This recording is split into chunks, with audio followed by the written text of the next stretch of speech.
Hey everybody, welcome back. My name is Matt. Thanks for stopping by the channel.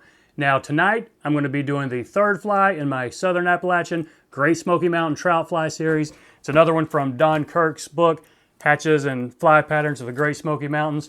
This one is the Apple Green Caddis Emerger. It's a really cool looking fly, very simple to tie, not too many materials. Most of you will have a lot of these materials.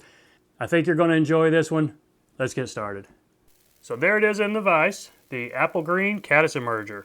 This one is on a size 14. That's what I'll be tying it on tonight. This is a 1x short curved nymph hook. I'm going to put down a base of, or not a base, but about 8 wraps of 0.15 weight.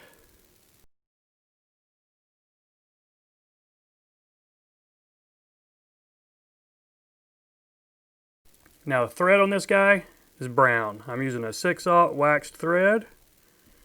I'll put a little dam behind the weight, take it up over it, build a little taper up front, then take the thread back around the bend of the hook.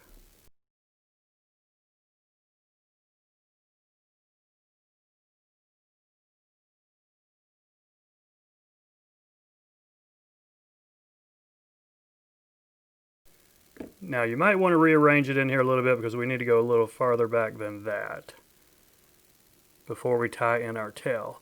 And the tail is McFlylon. If you have Pat Dorsey's book, Tying and Fishing Tailwater Flies, one of the books, the early books I learned a lot on, he uses this McFlylon for all kinds of things.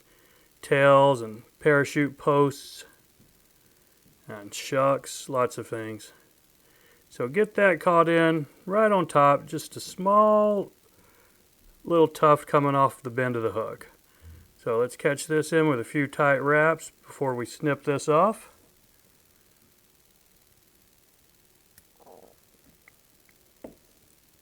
I have one rogue fiber sticking out right there. Just pluck that one. Let's go ahead and bury this in before we do our body. Now the body of the green apple caddis emerger is some green apple or caddis green dubbing. Now I'm using a synthetic. This is an acrylic yarn I made myself in a pretty bright green. It's not going to take much, but we're going to dub this up a little past halfway before we go to the next component. Now what I will do is I'll take my first couple of wraps till I get some of that material binding, and then I can pull it tighter and spin a better noodle.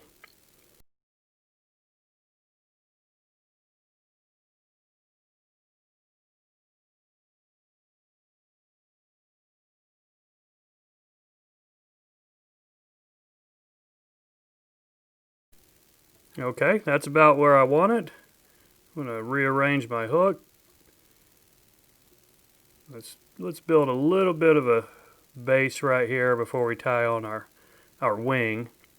And the wing of this is just CDC. You can use a white or a tan or a light dun. Just something that's going to be a little lighter colored than the green is going to look good. And about a body length. So let's tie this in right here.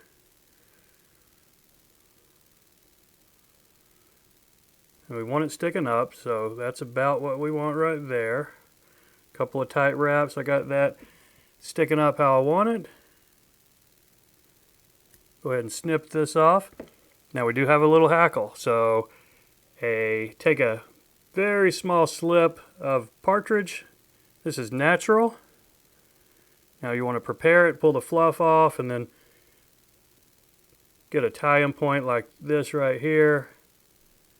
I'll pull it back with my fingers and just leave that triangle piece right there.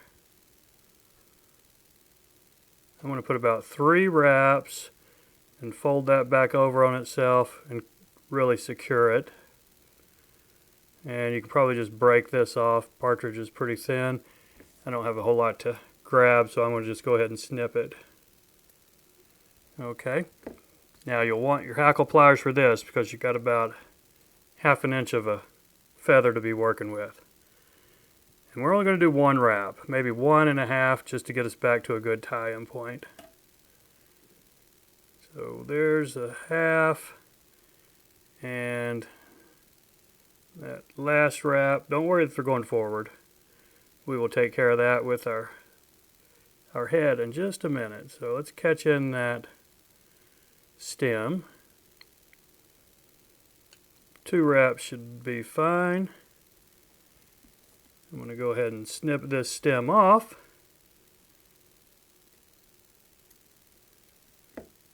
Looks kind of like a spider in there right now. So let's just pull this back.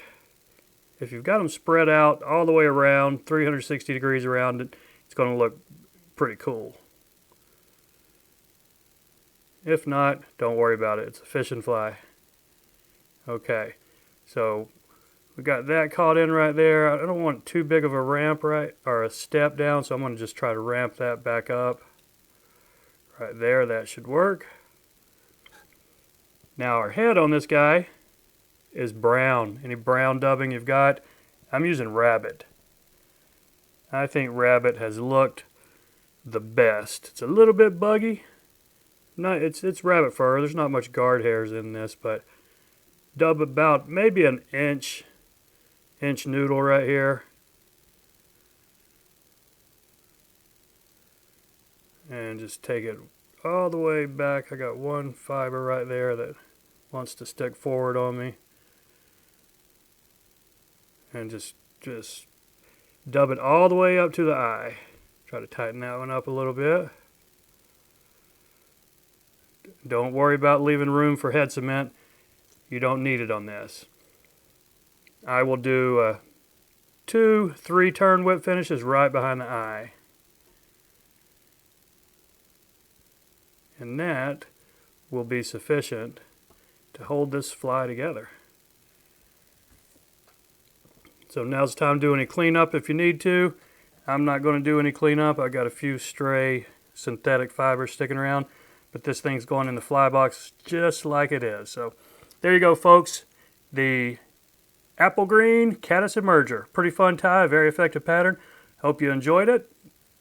That's all. We'll see you next time.